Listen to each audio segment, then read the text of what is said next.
women with invisible illnesses realize that you can still lead a pretty healthy and active lifestyle. Excuse me. It's just not going to be the one you had envisioned for yourself, but time marches on. And I know it's doable because I did it for a while. But boy, I've really fallen on my ass. Sorry. And my nose was not itchy till I hit record, of course. But yeah, it's been a year.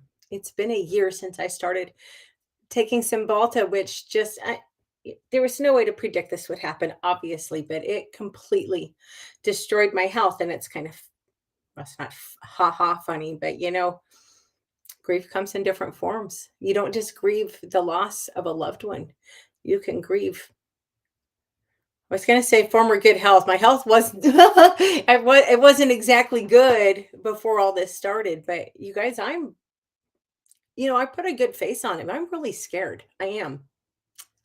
Um People who know me well, people who don't know me are going to be like, "Oh my, that's just stupid." But people who know me well know this is a huge statement. I can hardly wear high heels anymore because my limp is so bad. The pain is so out of control. And you better believe there's a lot of freaking grief that comes along with this. This has cost me. It's cost me so much. What do you do about it? You got to figure out how to live with it. So how do you deal with grief? How do you deal with grief whether it comes from this type of a loss or the loss of a loved one? That ain't easy. But you know what? Grief always amazes me because it's universal. I mean, animals grieve. But for something that's so universal, and it has what they have, what, 5 stages of grief. We have all these accepted. It's what people go through. But yet it's still a very unique process for each person. I don't know. I think that's really interesting. So how do you deal with it? Number one, you got to pray for strength. When my aunt passed away several years ago, at that point, it was the biggest loss by far I'd ever had. She was one of my best friends and closest confidants. And I cried a lot. And that's actually when I really started to pray because I didn't know where else to turn. Like, God, you got to help me get through this. I need strength. I need courage. I need the grace to handle what's coming my way with a little dignity. I don't always do well with the dignity, but you got to pray for strength. Look, there's bigger force than you out there. And if people who don't recognize it, I'm not saying you have to have the same beliefs I do, certainly. Um, I just think it's really sad if you don't believe that there's a higher power out there because there's a tremendous amount of strength that can be drawn from that. Number two, you got to let it out. This is something that I really struggle with. You can't suppress grief. We have a lot of uncomfortable emotions that we have to deal with in life. That's just the way it goes. That's part of the human experience. The worst thing you can do is try to keep all of this crap inside because, as you know, it festers. And let me tell you, most of my health issues are stress driven. Most of my health issues are driven because I have a lot of crap that I've never dealt with and I've tried to stuff it down inside. Well, it's going to bubble back up at some point. So you better figure out a way to deal with this. You've got to let this stuff out. And you know what? Some people aren't criers. I'm a crier. I'll cry at the drop of a freaking hat. But some people are not criers. Then what? Well, find what works for you. Maybe go hit a punching bag. Maybe go to a comedy show. Um, but I'm not very good at letting stuff out. I will cry pretty easy, but I also suck it up really fast because I don't like anybody to know that I'm crying. And side note, if you ever make me so mad that I cry, you better watch the hell out because when I stop crying, I'm going to be on the warpath. Another tip for dealing with grief: keep a journal. I just recently started journaling again, and it is such a tremendous stress outlet. It's a really healthy way to help you process these difficult emotions that you're dealing with. My personal opinion on journals is go ahead, get it all off your chest. Today sucked, and this is why, and I'm grieving, and this is why. But I always like to end my journal with 3 things that I'm grateful for. Why? Well, because I've just gotten all this crap off my chest, and now all of it's fresh in my mind. But if I write down 3 things that I'm grateful for, it really resets my brain and gets me back focused on the positive. And it just helps me remember to be grateful. Number 4, avoid isolation. I am really horribly isolated. For someone who is as outgoing, damn it, excuse me, as someone who is as outgoing as I am extremely isolated. Now, a huge part of that is I just like to be alone. I am perfectly content with my own company. But I also isolate because I don't want to be a burden to other people.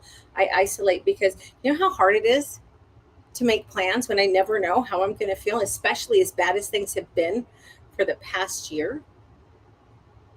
And when I have to cancel plans at the last minute, people often give me a lot of, oh my God, you're such a flake.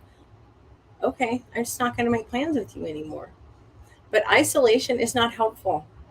And even with me, I have friends that I could lean on, and I know I do. And you know, if you have those relationships, and I'm sure you have at least one person that's willing to listen to you, you need to allow that person to be there for you. Don't make that decision for them. It's their choice if they want to listen to you or not. And if somebody really loves you, you might feel like you're a huge burden.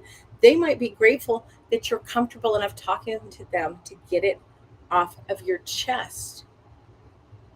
And you need to get out of the house. I'm really bad about that. I'm a lot more social when I'm in Texas than I am in Alaska, which is kind of funny. But honestly, I don't get out of the house here. I go to the doctor, I get my nails done, I get my hair done. Oh, and I go to the grocery store. And once a week, I go to breakfast with my dad. That's it. I don't get out other than that. And that is really unhealthy, especially now that, today it just dawned on me. I shouldn't say it just dawned on me, but the reality of my situation that it's been a year and nothing's getting any better. It's a lot of grief hit me this morning. Let me tell you, I've got to start getting out of the house more. That being said, I have health issues that are aggravated by the cold. I have no freaking interest in going anywhere right now. Number 5, stay busy. Now, this I'm pretty good at, but you need to stay busy if you're grieving. Fill the time. Find a hobby. Maybe there's a hobby that maybe you used to draw when you were young and you haven't in years. Get out a sketchbook, start drawing again. Get online. You can learn anything. I have a girlfriend who taught herself how to knit, and she's literally a professional. She creates and sells knitting patterns. She taught herself. Find something to do to keep you occupied. Do not wallow. Whatever you're grieving for, whether it be a loss of a loved one or the loss of your lifestyle, you can't wallow in that shit. Now, side note, you are entitled to a pity party. And I'm not going to tell you that you're not, but you can't live there. You can't stay there. Number 6, and when you're grieving, you're like, screw you. I don't want to do that. And I know, I get it. But we're going over this because I'm seriously, I'm going to make this, I'm going to sit down right after I finish this video and I'm going to do this step. Set simple goals. Set simple goals. I'm not telling you that I'm going to run a marathon next year. I'm not telling you that. Wouldn't be a bad goal. It would certainly give you something to stay focused on. It would get you out of the house. It would keep you busy, but you don't have to be that extreme. If you're really struggling, if you're really down, set a goal of tomorrow, I'm going to get up and I'm going to brush my teeth and I'm going to take a shower and I'm going to change clothes. And you know what? If you do all of those things the next day, you can cross your whole to-do list off, and that is going to give you a sense of accomplishment. And I know it's small and it seems silly, but I'm telling you, when you're really down, these things matter. They make a difference. Look, if all you ever celebrate is your big wins, you're not going to celebrate yourself very damned often. And if we don't celebrate ourselves, who the hell else is going to do it? So if you're really struggling and you got up and you made it to the couch, I don't care a shit if that's as far as you made it. If you got out of bed and you brushed your teeth and you took a shower, look, when you're severely depressed, those are huge. Be proud of that. Set simple goals like that so you can cross that off of your to-do list. You'll be amazed Some of you are probably sitting there going, "Oh, for God's sake, that's ridiculous." I'm telling you, you'd be amazed at what that'll do for you. And here's something else to consider. There's a lot of people who, for whatever reason, choose not to get up and brush their teeth today. Not because they're grieving, not because they're depressed, not because of anything really. They just choose not to. So if you've done that, that's a win. Celebrate that. Seriously, I know it sounds silly, but when you're really down, celebrating your little wins, it's so helpful. Anyway, number 7.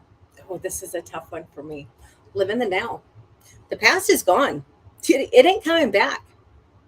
You need to figure out how to come to terms with it and live in the now. You need to find things to appreciate about yourself, about your circumstances now. I'm to the point where honestly, most days I can't walk very well.